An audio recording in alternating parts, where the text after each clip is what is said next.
અમદાવાદથી લંડન જતી ફ્લાઇટ જે આજે ક્રેશ થઈ છે, અમદાવાદમાં જે ઘટના બની છે તેમાં 200થી વધારે પેસેન્જરો સવાર, આણંદ જિલ્લાના 30 જેટલા પેસેન્જરો તે ફ્લાઇટમાં સવાર હતા. તેમાંથી 2 જેટલા જે મોતની આશંકા ચિખોદરાના જે વતની હતા તે તેમના આજે ચિખોદરા ખાતે અહીંયા આવ્યા છે અને ચિખોદરા ખાતે જે બંને પેસેન્જરો જે પ્લેનમાં સવાર હતા તેની ખબર ચિખોદરામાં ખબર સામે આવતા તમામ ગ્રામજનોમાં ક્યાંક ને ક્યાંક એક દુઃખની લાગણી ઉભરાઈ ગઈ છે ને ગામની અંદર શોકનો માહોલ નીતાબેન અશોકભાઈ પટેલ, દુષ્યંતભાઈ અશોકભાઈ પટેલ એ આજે લંડન જવા સવારે નીકળ્યા હતા.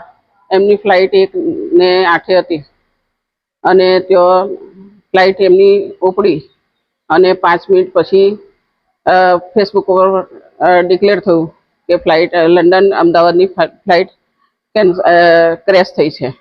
એટલે મેં ફેસબુક ઉપર જોયું તો નીતાબેન મારી ખાસ બેનપણી છે અને એમનો દીકરો દુષ્યંત અશોકભાઈ પટેલ એ જાણીને મને અને અમારા ફેમિલીને તથા ગામમાં બધાને બહુ દુઃખ થયું છે અને અત્યારે આખી ગામ દુઃખની લાગણીમાં ડૂબેલું છે. એમનો દીકરો આદિ દુષ્યંતભાઈ પટેલ લંડન છે તથા એમની બેન નેહા ઓસ્ટ્રેલિયા છે. તે સમાચાર દુઃખના જાણી અને આવવા નીકળી ગયા છે ઇન્ડિયા. અને એમની વાઈફ પ્રેક્ષાબેન દુષ્યંતભાઈ પટેલ એ પણ આવવા નીકળી ગયા છે.